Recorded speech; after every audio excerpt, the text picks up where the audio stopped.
teori tumbukan dan energi aktivasi. Nah, kedua hal ini perlu kita pelajari untuk menentukan berjalan atau tidaknya suatu reaksi kimia. Nah, kita bahas terlebih dahulu tentang teori tumbukan. Di dalam wadahnya, molekul-molekul bereaksi selalu bergerak ke segala arah dan sangat mungkin bertumbukan satu sama lain, baik dengan molekul yang sama maupun dengan molekul yang berbeda. Nah, tumbukan tersebut dapat memutuskan ikatan dalam molekul bereaksi dan kemudian membentuk ikatan baru yang menghasilkan molekul hasil reaksi. Nah, sehingga dapat kita katakan bahwa suatu reaksi kimia dapat terjadi bila ada tumbukan antara molekul zat-zat bereaksinya. Nah, pertanyaannya, apakah setiap tumbukan pasti menyebabkan berlangsungnya reaksi kimia? Nah, jawabannya adalah tidak. Tumbukan yang akan menghasilkan reaksi hanyalah tumbukan yang efektif saja. Nah, tumbukan efektif ini harus memenuhi dua syarat, yaitu posisinya harus tepat dan energinya harus cukup. Nah, misalnya terdapat reaksi A2 ditambah B2 menghasilkan 2AB.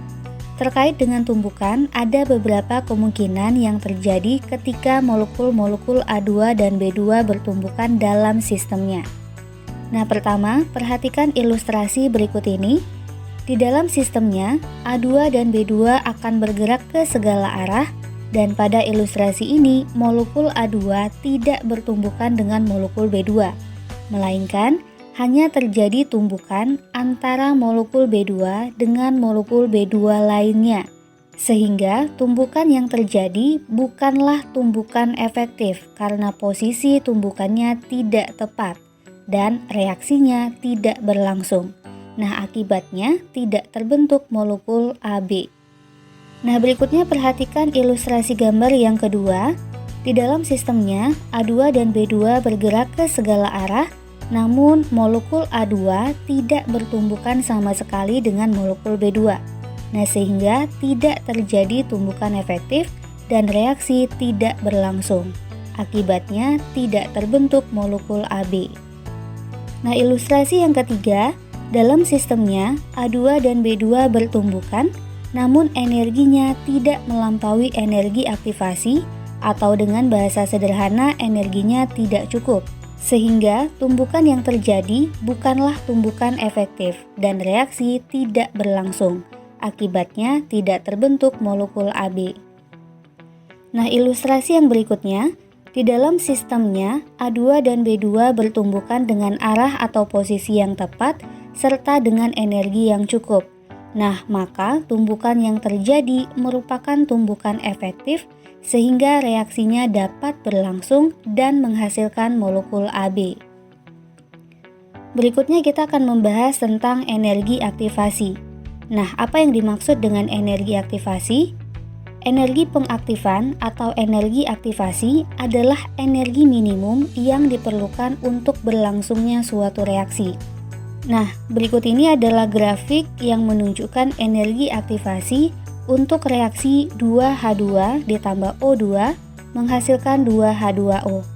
Nah, dalam suatu reaksi terdapat 3 keadaan, yaitu keadaan awal atau prereaksi, kemudian keadaan transisi yang berada di puncak, dan keadaan akhir atau hasil reaksi.